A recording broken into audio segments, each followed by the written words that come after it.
విశాఖ వాజీ న్యూస్కు స్వాగతం. నేను జ్యోతి. ముందుగా హెడ్లైన్స్ చూద్దాం. జగన్ హయాంలో వ్యవస్థలన్నీ కుప్పకూలిపోయాయన్న టీడీపీ జిల్లా అధ్యక్షులు. కేంద్ర ప్రభుత్వ సహకారంతో రాష్ట్ర అభివృద్ధికి ముఖ్యమంత్రి చంద్రబాబు కృషి చేస్తున్నారన్న గండి బాబ్జీ.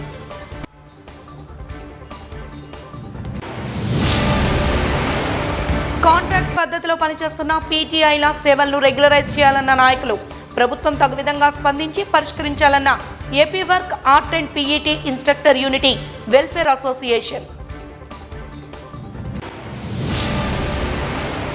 ఉత్సాహంగా సాగిన రాష్ట్రీయ స్వయం సేవక్ మహాసాంఘిక్ పరివార్ పంచ పరివర్తన నియమాలను ఆచరించడమే లక్ష్యంగా సాగాలని పిలుపునిచ్చిన ముఖ్య వక్త శ్రీనివాస్ రెడ్డి.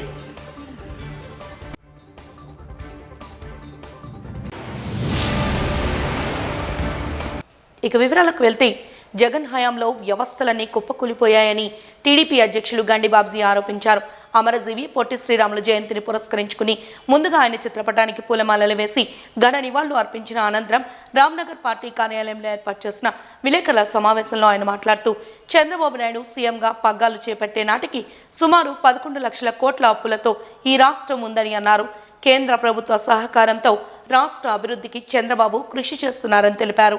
జగన్ హయాంలో వ్యవస్థలన్నీ కుప్పకూలిపోయాయని, హంద్రీనీవా, తోటపల్లి, ఉత్తరాంధ్ర, సుజల స్రవంతి వంటి ప్రాజెక్టులు ఆగిపోయాయన్నారు. చంద్రబాబు ముఖ్యమంత్రి అయిన తర్వాత ఉమ్మడి విశాఖ, ఉత్తరాంధ్ర జిల్లాలలో 2 లక్షల కోట్లు అభివృద్ధి పనులకు శ్రీకారం చుట్టారని తెలిపారు. పోలవరం కోసం 15,000 కోట్ల అభివృద్ధి పనులు చేస్తున్నారన్నారు. సమావేశంలో జిల్లా ఉపాధ్యక్షులు గొంప సత్యనారాయణ, ఉత్తర నియోజకవర్గ నాయకులు భరత్ తదితరులు పాల్గొన్నారు. నేటికి సుమారు 47 సంవత్సరాలు కావస్తుంది. ఈ 47 సంవత్సరాల్లో 41 సంవత్సరాలు శాసనసభ్యునిగా కొనసాగారు. ఇది ఒక రికార్డ్ అయితే, మన రాష్ట్రంలో సుమారు 15 సంవత్సరాలు ముఖ్యమంత్రిగా కూడా పనిచేయడం జరిగింది. ఇది ఒక రికార్డు. ప్రస్తుతానికి ఇంత సుదీర్ఘమైన రాజకీయాలు నడుపుతూ ఈ రాష్ట్రంలో ఒక పూర్తి అవగాహనతో అన్ని ప్రాంతాలు అభివృద్ధి చెందాలని ఒక విజన్తో పనిచేసిన నాయకుడు ఎవరైనా ఉన్నారంటే చంద్రబాబు నాయుడు గారే. మరి ఆయనప్పుడు విజన్ 2020 అని చెప్పి ఉమ్మడి రాష్ట్రంగా మనం అందరం ఉన్నప్పుడు హైదరాబాదులో ఇవాళ ఏదైతే సుమారు 20 లక్షల మంది ఐటీ ఎంప్లాయీస్ పనిచేస్తున్నారో దానికి కారకులు ముఖ్యమంత్రి చంద్రబాబు నాయుడు గారు. మరి ఆయన మొదలుపెట్టిన ఈ రాజకీయ ప్రస్థానం నేటికి కూడా రాష్ట్రంలో ఎన్నో మార్పులు తీసుకొచ్చి ఇవాళ ఎంతో అభివృద్ధి దిశగా తీసుకెళ్తున్న సమయంలో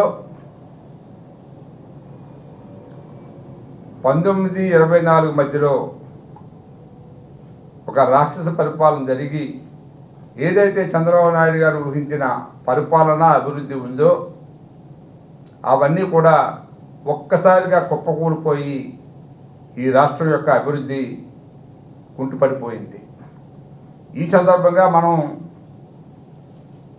తెలుసుకోవాల్సిన విషయాలు కూడా కొన్ని ఉన్నాయి. ఆ రోజు ఆయన ముఖ్యమంత్రిగా ఉన్నప్పుడు ఈవేళ మన పోలవరం కానీ లేదా హంద్రీనీవా కానీ ఇక్కడ శ్రీకాకుళం వంశధార కానీ తోటపల్లి కానీ ఇవన్నీ కూడా చాలా వరకు వర్క్ చేసి అభివృద్ధి చేసి రైతులకు అంకితం చేసిన తర్వాత ఇంకా చిన్న చిన్న అమౌంట్లతో ఆ ప్రాజెక్టు పూర్తి కావాల్సిన సమయంలో మరి ఒక రాక్షసి ముఖ్యమంత్రిగా ఈ రాష్ట్రాన్ని పరిపాలించినప్పుడు ఈ ప్రాజెక్టులు ఊసి కానీ అభివృద్ధి ఊసి కానీ ఇటు మన రాష్ట్రం విడిపోయినప్పుడు అమరావతి కానీ నిర్మించాలని ఒక ధ్యాస కానీ రైతులకి ఈ ప్రాజెక్టులు అంకితం చేయాలని కానీ ఈ ప్రాజెక్టులు పూర్తి చేయాలని కానీ ఎక్కడా కూడా ఆలోచన లేకుండా అతను 24 గంటల పరిపాలనలో 18 గంటలు డబ్బులు ఎక్కడ తేవాలి, బటన్స్ ఎలా నొక్కాలి, ఇదే పని మీద 5 సంవత్సరాల కాలం గడిపిన తర్వాత ఈ రాష్ట్ర పరిస్థితి మీకు తెలుసు. సుమారు 10-11 లక్షల అప్పులతో మరలా మొన్న ప్రజలు ఇదే చంద్రబాబు నాయుడు గారికి పట్టం కడితే ఈ అప్పుల్ని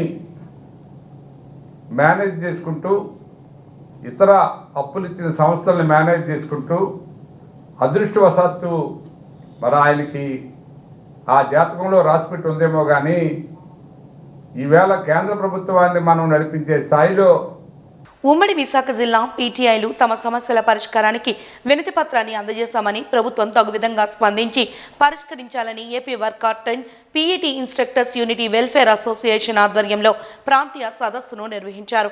ఈ సందర్భంగా అసోసియేషన్ నాయకులు మాట్లాడుతూ సమగ్ర శిక్షలో 2012 నుంచి కాంట్రాక్ట్ పద్ధతిలో పనిచేస్తున్న పీటీఐలు తమ సేవలను రెగ్యులరైజ్ చేయాలని లేదా ఎంటీఎస్ స్కేల్ వర్తింపచేయాలని కోరుతూ ప్రభుత్వానికి వినతి పత్రాన్ని సమర్పించామని తెలిపారు. ప్రభుత్వ యాజమాన్య పాఠశాలలో పనిచేస్తున్న వారంతా రాష్ట్ర వ్యాప్తంగా 5,800 మంది, ఉమ్మడి విశాఖ జిల్లాలో ప్రస్తుతం 460 మందికి పైగా ఈ విధుల్లో ఉన్నారని తెలిపారు. సిలబస్ పనివేళల స్పష్టత ఇవ్వాలని కోరారు. బోధనేతర పన్నులను తగ్గించాలని డిమాండ్ చేశారు. సోషల్ సెక్యూరిటీ ప్రయోజనాలను వర్తించేలా జీవో అమలు చేయాలని కోరారు. ఈ అంశాలపై సంబంధిత అధికారులు మంత్రులతో చర్చించి తగిన నిర్ణయం తీసుకోవాలని పీటీఐలు ప్రభుత్వాన్ని కోరుతున్నామని అన్నారు. అంటే విశాఖపట్నం, అనకాపల్లి, అదేవిధంగా అల్లూరు సీతారామరాజు 3 జిల్లాల నుంచి ఉన్నటువంటి ఈ యొక్క ఇన్స్ట్రక్టర్స్ అందరూ కూడా ఈ ప్రాంతీయ సదస్సుకు హాజరవడం జరిగింది. ప్రధానంగా ఈ యొక్క ప్రాంతీయ సదస్సు ఏర్పాటుకు ప్రధాన ఉద్దేశం ఈ రాష్ట్రంలో ఉన్నటువంటి ఏదైతే సమగ్ర శిక్షలో పనిచేసేటువంటి స్కూళ్ళల్లో ఇన్స్ట్రక్టర్స్ ఉన్నారో వారందరికీ కనీస వేతనం కూడా లేకుండా వారి యొక్క శ్రమ దోపిడీ జరుగుతున్నటువంటి నేపథ్యంలో వారికి కనీసం పూర్తి స్థాయిలో అంటే ఫుల్ టైం స్కూళ్ళల్లో వారితో టీచింగ్ వర్క్ చేసుకుంటూ కూడా వాళ్ళకి పార్ట్ టైం అని చెప్పి ఈరోజు ప్రభుత్వం కనీసం సిలబస్ను కూడా అందులో చేర్చారో లేదో చెప్పలేనటువంటి పరిస్థితుల్లో ప్రభుత్వం ఈరోజు వారికి తీరని అన్యాయం జరుగుతున్నటువంటి నేపథ్యంలో ఈ ప్రాంతీయ సదస్సు ద్వారా రాష్ట్రంలో ఉన్నటువంటి ఈ యొక్క ఇన్స్ట్రక్టర్స్ అందరినీ కూడా ఐక్యంగా ఏకం చేసి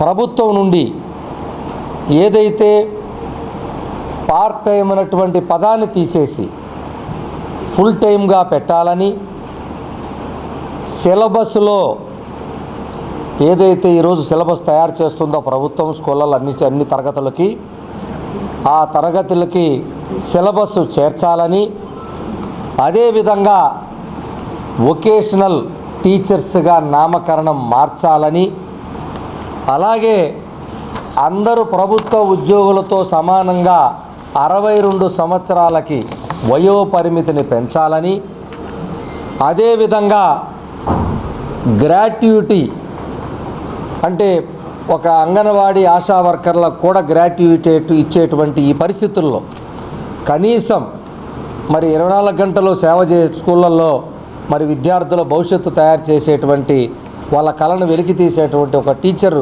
వృత్తిలో ఉన్నటువంటి వాళ్ళకి గ్రాట్యుటీ ఇవ్వాలని, అదేవిధంగా వాళ్ళకి మినిమం టైం స్కేల్ వర్తింప చేస్తూ ఎంప్లాయీస్ హెల్త్ కార్డు కూడా తదితర అనేక డిమాండ్లని ప్రభుత్వం ముందు ఉంచుతున్నాం. త్వరలో మిగిలినటువంటి ప్రాంతాల్లో కూడా ఈ యొక్క ఆర్ట్, క్రాఫ్ట్, పీఈటీ ఇన్స్ట్రక్టర్స్ యొక్క ప్రాంతీయ సదస్సులు ఏర్పాటు చేసి ప్రభుత్వం నుండి తప్పకుండా మా యొక్క సంబంధించినటువంటి మా ఇన్స్ట్రక్టర్ల యొక్క డిమాండ్స్ సాధించే వరకు మేము ఇదే విధంగా ప్రాంతీయ సదస్సులు నిర్వహిస్తామని చెప్పి ప్రభుత్వానికి తెలియజేస్తా ఉన్నాం.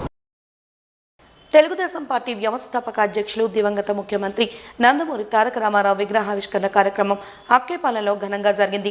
నందమూరి తారక రామారావుపై తమకున్న అపారమైన అభిమానంతో అప్పాజీ తన సొంత ఖర్చుతో ఈ విగ్రహాన్ని ప్రతిష్ఠింపచేశారు. ఈ సందర్భంగా నేతలు మాట్లాడుతూ తెలుగుదేశం పార్టీ బలంగా ముందుకు సాగేందుకు ప్రతి ఒక్కరూ కృషి చేయాలని పిలుపునిచ్చారు. ఎన్టీఆర్ ఆశయాలను కొనసాగిస్తూ ప్రజాసేవను ముందుకు తీసుకెళ్లడమే నిజమైన నివాళి అని స్పష్టం చేశారు. కోయిలాడ వెంకటేష్ నేతృత్వంలో జరిగిన ఈ కార్యక్రమంలో విశాఖ ఉత్తర నియోజకవర్గ శాసనసభ్యులు పెనుమత్స విష్ణుకుమార్ రాజు, ఎమ్మెల్సీ చిరంజీవిరావు, కార్పొరేటర్లు, టీడీపీ నాయకులు, కార్యకర్తలు, కూటమి శ్రేణులు భారీ సంఖ్యలో హాజరయ్యారు.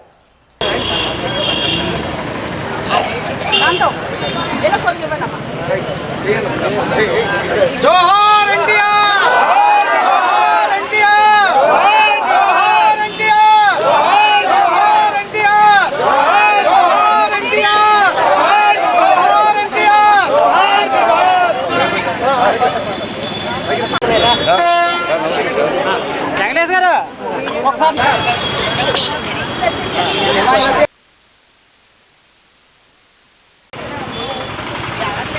స్థాపన చేయాలనే ఉద్దేశంతో ఉండి ఈ పార్టీ నాయకులకి ఇంకా ఇక్కడికి విచ్చేసిన ఇతర అట్లాగే తెలుగు భాషకి కానీ లేకపోతే తెలుగు వారి అంటే ఎలా ఉండాలి.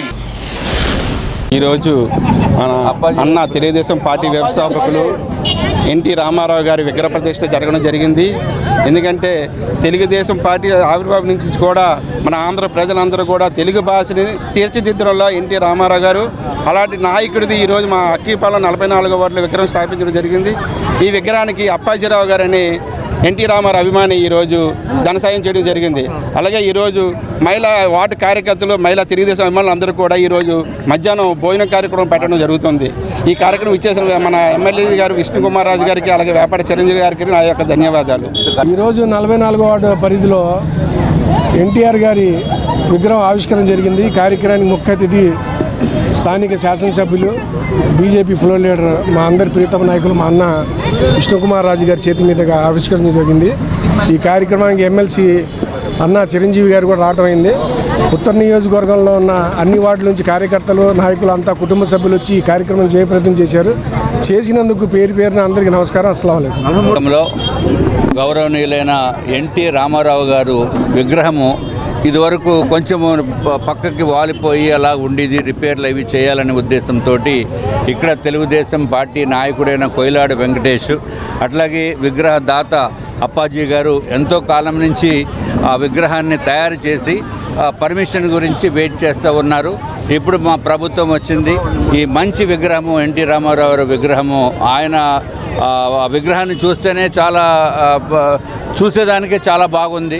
అటువంటి విగ్రహాన్ని వారు ఇక్కడ ప్రతిష్ఠించి, అట్లాగే దీనికి నాయకులు, ఇక్కడ లోకల్ నాయకులు అందరూ కూడా బొడ్డెట్టి మోహన్, ఇంకా మిగిలిన వారంతా తెలుగుదేశం పార్టీ నాయకులు, అట్లాగే మహిళా మండలు అందరూ వచ్చి పెద్ద ఎత్తున ఇక్కడ ఈ కార్యక్రమానికి రావటం జరిగింది. అట్లాగే టీడీపీ పార్టీ నుంచి ఎమ్మెల్సీ గారు చిరంజీవి గారు, అట్లాగే నజీర్ గారు, ఇంకా మిగిలిన లొడగల కృష్ణ గారు, అంతా నాయకులందరూ ఇక్కడ వచ్చి అందరి సమక్షంలో ఈ విగ్రహం ఓపెన్ చేయడం అనేది మాకు చాలా సంతోషదాయకంగా ఉంది. నమస్కారం. సనాతన హిందూ ఆత్మగౌరవం కోసం శివశక్తి హిందూ జనశక్తి సంయుక్త ఆధ్వర్యంలో విశాఖపట్నం పార్క్ హోటల్ నుంచి బీచ్ రోడ్ మీదుగా కాళీమాత టెంపుల్ వరకు భారీ ర్యాలీని నిర్వహించారు. దీని ప్రధాన లక్ష్యం హిందూ మతాన్ని బలపరచడం, సనాతన ధర్మాన్ని ప్రతి భారతీయుడికి తెలియజేసే విధంగా ర్యాలీని నిర్వహించడం జరిగిందని నిర్వాహకులు తెలిపారు. ఈ ర్యాలీలో ఉత్తరాంధ్ర హైందవ దేవాలయాలు, బ్రాహ్మణ సంఘాలు, హిందూ అన్ని కులాల వారు జాతి మత భేదం లేకుండా ప్రోత్సాహాన్ని అందించారని తెలిపారు. హిందూ అంటే ఒక మతం కాదని, సనాతన కాలంలో సింధు నది పరివారంలో నివసించే ప్రజల యొక్క జీవన విధానం కాలక్రమేణా సింధు అనే పదం హిందువుగా మారడం జరిగిందని వారు తెలిపారు. కనుక ప్రతి ఒక్కరూ అందరూ బాగుండాలనే నినాదంతో అందులో మనం కూడా ఒకరే ఉండాలని ఆలోచించాలని తెలిపారు. అందుకే లోక సమస్త సుఖినోభవంతు, సర్వేజన సుఖినోభవంతు అనే సనాతన ధర్మం మన హైందవ ధర్మం ముఖ్య లక్ష్యమని తెలిపారు.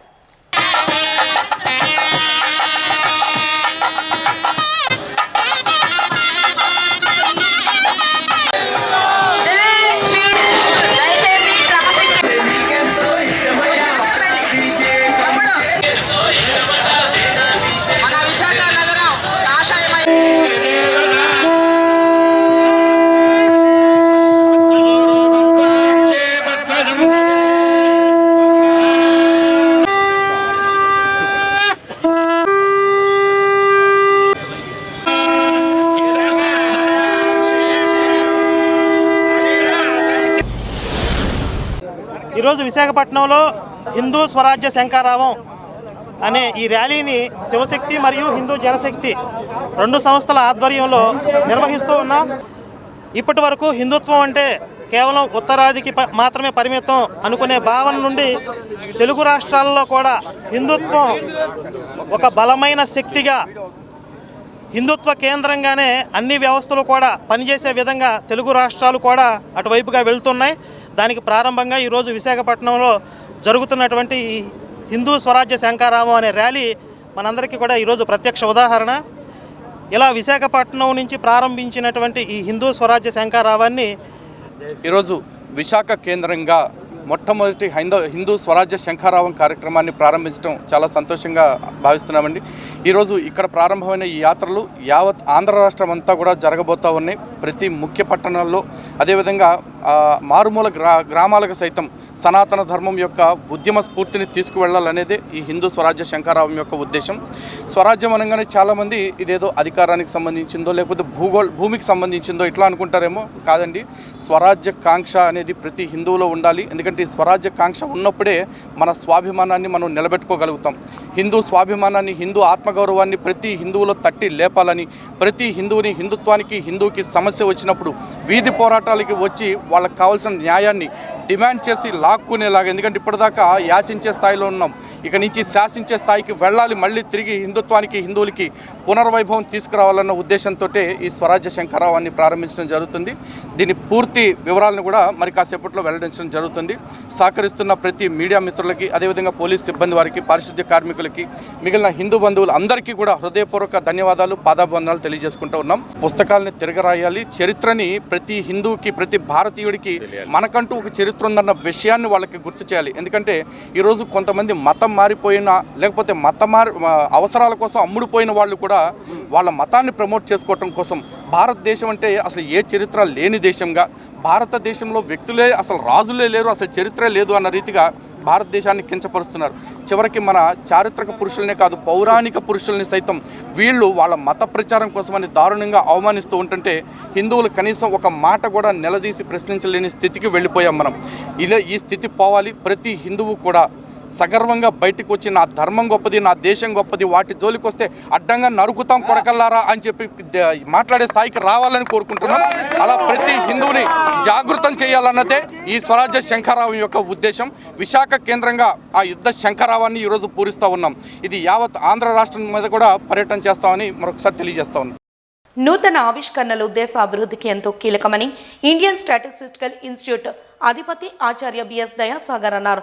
ఆంధ్ర విశ్వవిద్యాలయం college of science and technology ఆధ్వర్యంలో నిర్వహించిన జాతీయ సైన్స్ దినోత్సవ వేడుకల కార్యక్రమంలో ఆయన ముఖ్య అతిథిగా పాల్గొని ప్రసంగించారు. ఈ సందర్భంగా విద్యార్థులను ఉద్దేశించి ఆచార్య దయాసాగర్ ప్రసంగిస్తూ సహజ మానవ మేధతోనే కృత్రిమ మేధ మనుగడ సాధ్యపడుతుందని తెలిపారు. విదేశాలకు మేధోవలసలు వెళ్లేవారి సంఖ్య భవిష్యత్తులో గణనీయంగా తగ్గుతుందన్నారు. మన దేశంలో పరిశోధనలు చేసి ఇక్కడే స్థిరపడే వారి సంఖ్య పెరుగుతుందని తెలిపారు. దీనికి దేశ ఆర్థిక ప్రగతి కూడా కారణమన్నారు. క్వాంటిఫికేషన్ నుంచి ఇన్నోవేషన్ వస్తాయని, క్వాంటిటేటివ్ సైన్స్పై దృష్టి పెట్టాలని ఆయన సూచించారు. అనంతరం ప్రతి విభాగంలో అత్యుత్తమ ప్రతిభ చూపిన విద్యార్థులకు యోగ్యతా పత్రాలను అందించారు. పల్లవి ఏ analytical chemistry 90 years now, and so he has actually gifted me a book. That book was about an autobiography of Subramaniam Chandrasekhar, written by another great physicist, Professor Kameshwar Sivali of Syracuse University. And that book caught my attention, and I spent almost a month to go through entire book. What a phenomenal biography it was. And for all my young colleagues here, I would really recommend just glance through that and how a scientist is made. And a person who has given the Chandrasekhar limit, the life of a star, and when it becomes a black hole, white dwarf theory. And Chandrasekhar limit, he could think at the age of 23 years. And it appears, and he could meet Meghnad Saha, another great astrophysicist, and then that's where he met Paul Dirac and Niels Bohr. Hindu భాష ఉద్ధరణకు స్థానిక భాషలను పూర్తిగా రద్దు చేసే దిశగా కేంద్ర ప్రభుత్వం కుట్ర పన్నుతోందని ఏపీ ప్రజా సంఘాల జేఏసీ అధ్యక్షులు జెటి రామారావు ఆరోపించారు. కేంద్రం ఇటీవల ప్రకటించిన డీలిమిటేషన్పై కేంద్ర రాష్ట్ర ప్రభుత్వాలు తమ స్పష్టమైన వైఖరిని ప్రకటించాలని డిమాండ్ చేస్తూ మద్దిలిపాలెం కూడలిలో తెలుగు తల్లి విగ్రహం వద్ద నిరసన బాటపట్టారు. ఈ సందర్భంగా జెటి రామారావు మాట్లాడుతూ జాతీయ భాషగా హిందీని గుర్తించడం తాము వ్యతిరేకించడం లేదని, కానీ ఇతర స్థానిక భాషల ఉనికిని ప్రశ్నార్థకంగా మార్చే విధంగా డీలిమిటేషన్ పద్ధతులు ఉన్నాయని ఆరోపించారు. దీనిపై కూటమి ప్రభుత్వం స్పష్టతనివ్వాలని డిమాండ్ చేశారు. లేని పక్షంలో మాతృభాష పరిరక్షణ కోసం ఉద్యమాన్ని చేపడతామని హెచ్చరించారు. కేంద్ర ప్రభుత్వం భారతదేశంలో చేపట్టబోయే డీలిమిటేషన్ ప్రక్రియను వెంటనే నిలిపివేయాలని చెప్పి మేము ఏపీ ప్రజా సంఘాలు జేఏసీగా విశాఖపట్నం నుంచి డిమాండ్ చేస్తూ ఉన్నాం. డీలిమిటేషన్ మీద ఈ నెల 22వ తేదీన చెన్నైలో అన్ని రాజకీయ పార్టీలతోనూ భారీ ఒక సభ కూడా నిర్వహించడం జరుగుతూ ఉంది.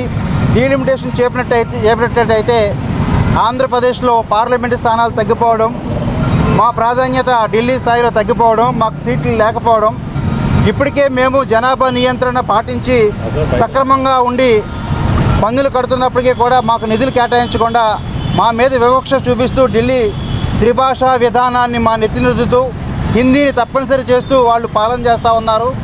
హిందీ ఇక్కడ అమలు చేస్తున్నప్పుడు మరి ఢిల్లీ స్థాయిలో తెలుగు ఎందుకు అమలు చేయడం లేదు? మరి మాకు తెలియని భాష హిందీ ఉండడం కారణంగా దక్షిణాది రాష్ట్రాల్లో ఉద్యోగాల్లో కానీ ప్రమోషన్లో కానీ మేము నష్టపోతున్నాం. కాబట్టి మాకు ఎటువంటి పరిస్థితుల్లోనూ హిందీ భాష మా నెత్తి మీద రుద్దొద్దు అనేది మేము కోరుకుంటాము. అలాగే దక్షిణ భారతదేశం సంబంధించి డీలిమిటేషన్ ప్రక్రియలో పార్లమెంట్ స్థానాలు తగ్గిపోతున్నాయి కాబట్టి మరొకసారి పునఃపరిశీలన చేయాలి. 71లో చేసిన ఈ పునర్విభజన కమిటీ 2001లో చేయాల్సింది, మళ్ళీ వాయిదా వేశారు. తర్వాత కరోనా వచ్చిందన్నారు, మళ్ళీ 26లో చేయబోతా ఉన్నారు. జనాభా పెంచుకున్న ఉత్తరప్రదేశ్, బీహార్కేమో ఎక్కువ నిధులు, కోట్లాది రూపాయలు నిధులు ఇస్తూ ఉన్నారు. సక్రమంగా పన్నులు కట్టిన దక్షిణాది రాష్ట్రాలు, గుండెకాయలో ఉన్న దక్షిణ భారతదేశంలో ఉన్న ఈ కర్ణాటక కానీ, తమిళనాడు కానీ, కేరళ కానీ, ఆంధ్ర, తెలంగాణలు మేము నష్టపోతూ ఉన్నాం. నిధులు మాకు రావడం లేదు. కాబట్టి ఇవాళ ఆంధ్రప్రదేశ్లో ఉన్న జగన్ పార్టీ కానీ, కూటమి పార్టీ కానీ, మిగిలిన రాజకీయ పార్టీలు అందరూ కూడా మౌనంగా ఉన్నారు. ఏ ఒక్కళ్ళు మాట్లాడడం లేదు. ఆంధ్రప్రదేశ్లో డీలిమిటేషన్ ప్రక్రియ కింద చాప కింద నీరులా వస్తూ ఉన్నా, పార్లమెంటు స్థానాలు తగ్గిపోతూ ఉన్నా, ఇంత అన్యాయం జరుగుతూ ఉన్నా సరే పవన్ కళ్యాణ్తో సహా కూడా ఎవరు మాట్లాడలేకపోతూ ఉన్నారు. ఎందుకు వీళ్ళు మౌనంగా ఉన్నారో అర్థం కావట్లేదు. వీళ్ళ వైఖరి తెలియజేయాలని చెప్పి మేము కోరుకుంటా ఉన్నాం. లేదంటే వీళ్ళ కార్యాలయాల దగ్గర కూడా వెళ్ళి నిరసన తెలియజేసి వాళ్ళకి వినతిపత్రం ఇచ్చే ప్రయత్నం చేస్తాము. 22వ తేదీన చెన్నైలో జరిగే సమావేశం తర్వాత భవిష్యత్ కార్యాచరణ మేము చేపట్టడం జరుగుతుంది. జెటి రామారావు, ఏపీ ప్రజా సంఘాలు జేఏసీ అధ్యక్షుడు. సేవే పరమావధిగా సేవలందిస్తున్న lions club international Dwaraka Nagar మరింతగా ప్రజలకు ఉపయోగకరమైన సేవలను అందించేందుకు కృషి చేయాలని పలువురు వక్తలు అభిప్రాయపడ్డారు. Lions club international regional conference నేడు అల్లూరు విజ్ఞాన కేంద్రంలో నిర్వహించారు. ఈ సందర్భంగా పలువురు సభ్యులను, ముఖ్య అతిథులను ఘనంగా సత్కరించారు. ఈ కార్యక్రమాన్ని lion Kosaraju, Swatantra Kumar, lady lion Pramila Rani జ్యోతి ప్రజ్వలన చేసి ప్రారంభించారు. ఈ కార్యక్రమానికి ముఖ్య అతిథిగా district governor lion professor NVBS Prasad హాజరై ప్రసంగించారు. ఈ సందర్భంగా పలువురు వక్తలు మాట్లాడుతూ లయన్స్ క్లబ్ ఇంటర్నేషనల్లో సభ్యులుగా ఉండడం తమకెంతో ఆనందాన్ని, సంతృప్తినిస్తోందని తెలిపారు. ప్రజలకు సేవలు అందించడంలో లయన్స్ క్లబ్ ఇంటర్నేషనల్ స్పష్టమైన వైఖరితో ముందుకు వెళ్తోందని వెల్లడించారు. సమాజహిత కార్యక్రమాలను ప్రోత్సహించడం, నిర్వహించడం సామాజిక బాధ్యతకు నిదర్శనంగా తెలిపారు.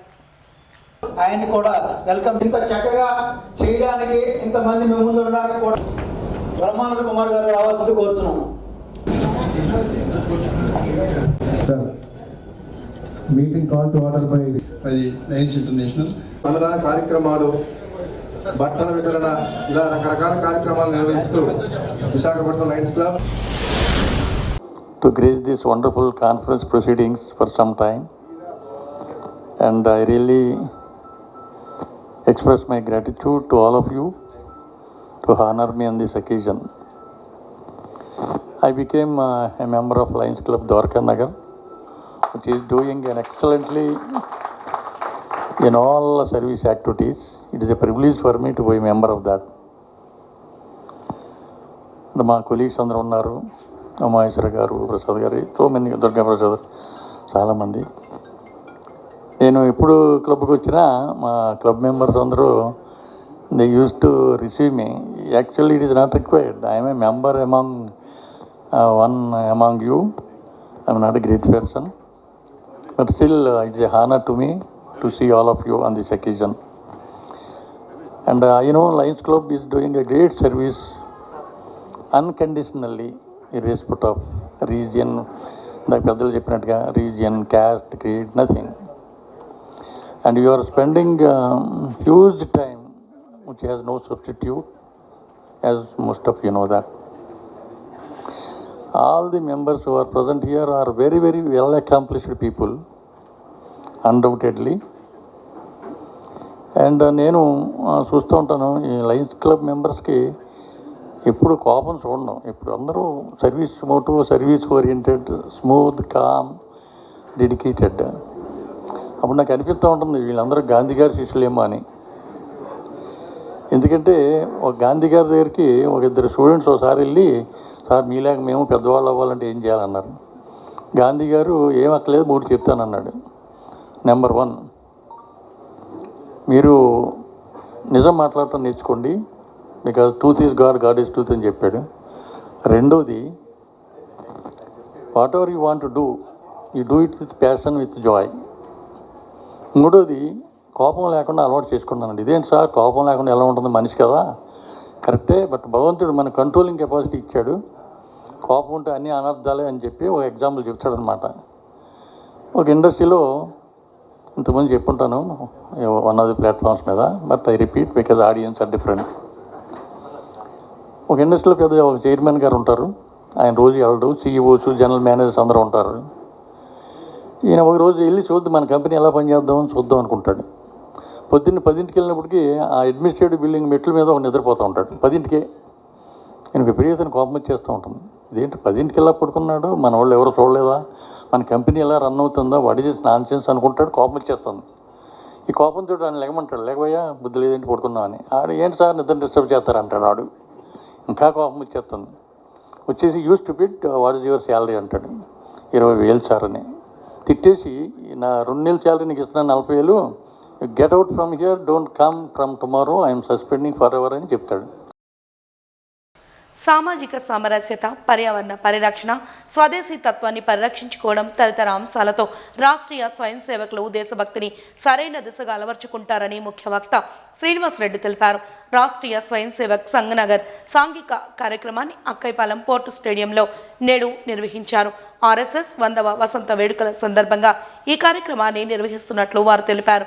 ఈ సందర్భంగా ముఖ్య వక్త శ్రీనివాస్ రెడ్డి మాట్లాడుతూ, ఆర్ఎస్ఎస్లో ఉన్న ప్రతి వ్యక్తి పౌర నియమావళిని పాటించాలని, కుటుంబ ప్రబోధాలను ఆచరించాలని తెలిపారు. ఆర్ఎస్ఎస్లో ఉన్న ఎంతో మంది సభ్యులు దేశ అభివృద్ధికి ఉపయుక్తమైన ఆవిష్కరణలను చేశారని తెలిపారు. సామాజిక కుటుంబ బాధ్యతలతో క్రమశిక్షణతో మెలిగేందుకు ఆర్ఎస్ఎస్ సరైన వేదికని కొనియాడారు.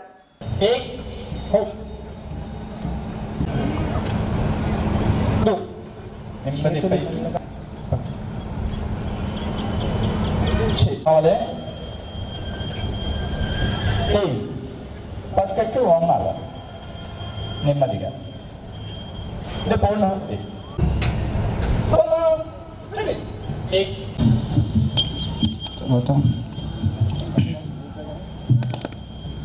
ఉత్కరాసనం తన పక్కన ఉంచండి, తన పక్కన పెట్టండి. పైకి ఆకాశం వైపు చూడాలి, ముందు తీసుకురావాలి.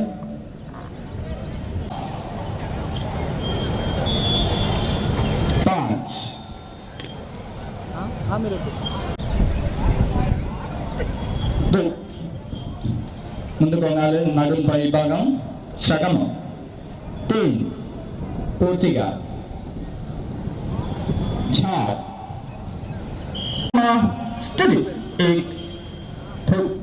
సగం భాగము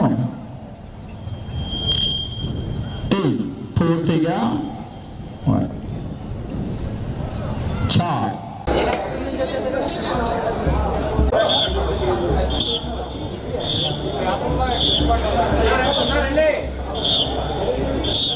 విశాఖ పోర్టు హాస్పిటల్ను సొంత నిధులతోనే అభివృద్ధి చేయాలని, కార్మికులకు వినియోగంలోకి తీసుకురావాలని డిమాండ్ చేస్తూ అక్కైపాలెం వద్ద గత కొన్ని రోజులుగా నిర్వహిస్తున్న నిరసన ధర్నా 167వ రోజుకు చేరుకుంది. ఈ సందర్భంగా పలువురు విశ్రాంత పోర్టు సిబ్బంది, అఖిలపక్ష కార్మిక నాయకులు మాట్లాడుతూ ప్రైవేటీకరణ పేరుతో ప్రభుత్వ ఆస్తులను కార్పొరేట్ సంస్థలకు దారాదత్తం చేస్తున్నారని మండిపడ్డారు. పోర్టు ఆర్జించిన లాభాలతోనే హాస్పిటల్ను అభివృద్ధి చేయాలని డిమాండ్ చేశారు. కార్మిక ఆరోగ్యం పోర్టు బాధ్యతని, దాన్ని విస్మరించి ప్రైవేటు వారి లాభాపేక్షకు సిబ్బంది ఆరోగ్యాన్ని బలి చేయటం సరికాదని విమర్శించారు. టెండర్ ప్రకటన రద్దు చేసే వరకు తమ పోరాటం కొనసాగుతుందని వారు స్పష్టం చేశారు.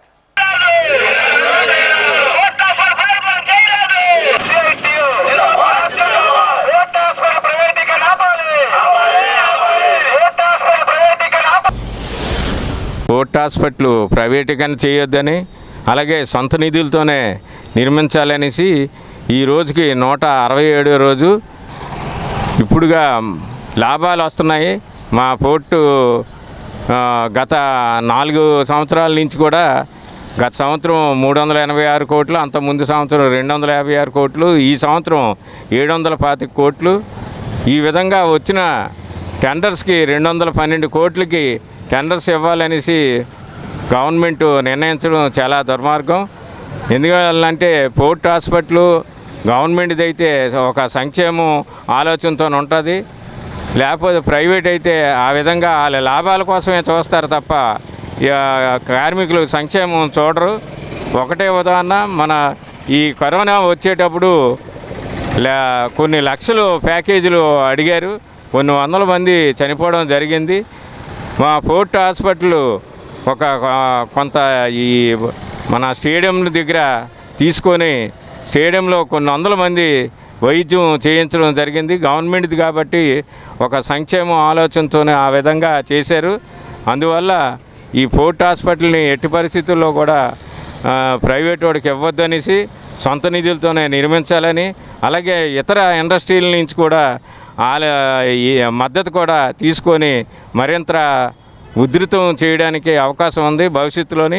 అలాగే భవిష్యత్తులో ఈ రేపు ప్రెస్ మీటు పెట్టడం జరుగుతుంది. అలాగే పోర్టు ఏరియాల్లోని మీటింగులు, గేట్ మీటింగులు నిర్వహించడం జరుగుతుంది. అలాగే బ్యాడ్జీలు కూడా పెట్టడం 24 నుంచి 28 వరకు బ్యాడ్జీలు నిర్మిస్తాము. అలాగే ఏప్రిల్ 9వ తారీఖున చైర్మన్ గారికి మెమోరాండం సంతకాలు సేకరణ చేసినవి మెమోరాండం ఇవ్వడం జరుగుతుంది. ఆ రోజు చెలో అడ్మినిస్ట్రేషన్ ఆఫీస్ అని పిలుపు ఇవ్వడం జరిగింది.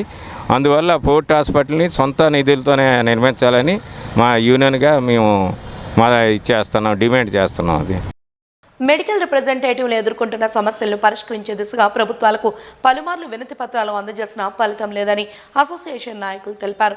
AP medical representatives welfare association ఆధ్వర్యంలో 2వ రోజు ప్రాంతీయ సదస్సు అల్లూరి విజ్ఞాన కేంద్రంలో కొనసాగింది. ఈ సందర్భంగా ముఖ్య నాయకులు మాట్లాడుతూ ప్రజల ప్రాణాలకు భద్రత కల్పించాల్సిన ప్రభుత్వాలే మందులపై వివిధ రకాల పన్నులను విధిస్తూ వైద్యాన్ని భారం చేయడం సరికాదన్నారు. ప్రజా ఆరోగ్యాన్ని కాపాడుకోవాల్సిన బాధ్యత మెడికల్ రిప్రజెంటేటివ్లపై ఉందని తెలిపారు. కనీస వేతనాల అమలు, సామాజిక ప్రయోజనాలను కలిగించే విధంగా ప్రభుత్వాలు తగు చర్యలు తీసుకోవాలంటూ డిమాండ్ చేశారు. ఈవేళ మా రాష్ట్ర మహాసభలు అనేది ఇక్కడ నిర్వహించడం జరిగింది. రాష్ట్ర మహాసభల్లో ముఖ్యంగా మేము పట్టుకున్న రిజల్యూషన్స్ ఏంటి అంటే, 1 మందుల ధరలు తగ్గించాలి, నిత్యావసర మందులు పేదవారికి ఉచితంగా ఇవ్వాలి, మందులపైన GST ఎత్తివేయాలని, అలాగే ఆన్లైన్లో మందుల అమ్మకాలు ఆపాలని, నకిలీ నాసిరకం మందులు అరికట్టాలని ఈ రెజల్యూషన్స్ ఇవాళ తీసుకుంటున్నాం. ముఖ్యంగా ప్రభుత్వ రంగంలో ఉన్న కంపెనీస్ దాన్ని పునరుద్ధరించాలి. ఎందుకంటే మందులు పేదవాడికి తక్కువ రేటుకి రావాలంటే మందుల మ్యానుఫ్యాక్చరింగ్ అనేది ప్రభుత్వ రంగంలో ఉండాలి. గతంలో బెంగాల్ కెమికల్స్ కానీ ఇటువంటివన్నీ కూడాను ప్రభుత్వ రంగంలోనే ఉండేవి. ఇవన్నీ కూడా నిర్వీర్యం ప్రైవేటు వాళ్ళకి ఎప్పుడైతే ఇస్తామో మందులు అనేది విపరీతంగా రోజు రోజుకి ధరలు విపరీతంగా పెరిగిపోతున్నాయి. అంతేకాకుండా ఇందులో ఇర్రేషనల్ కాంబినేషన్స్ రకరకాలుగా వచ్చి ప్రజల ప్రాణాలతో చెలగాటం ఆడుతున్నారు.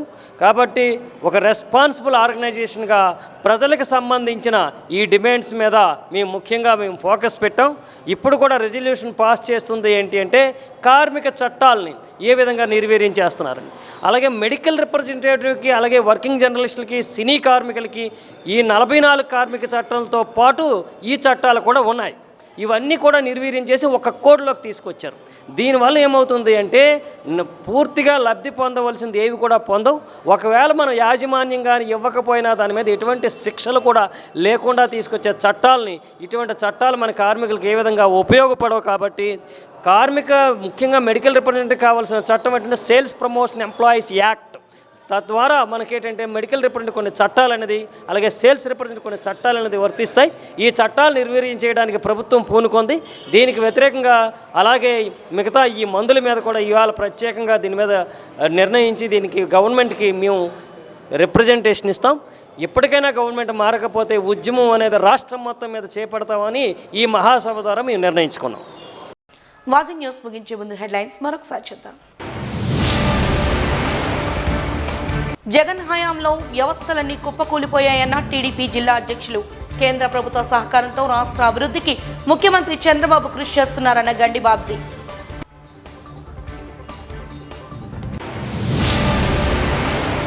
కాంట్రాక్ట్ పద్ధతిలో పనిచేస్తున్న పీటీఐల సేవలను రెగ్యులరైజ్ చేయాలన్న నాయకులు.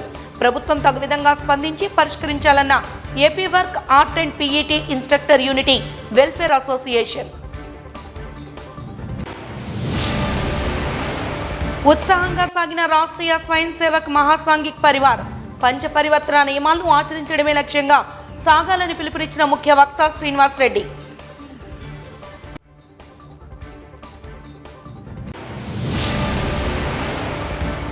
వాజింగ్ న్యూస్ ఇంతటితో సమాప్తం. నమస్కారం.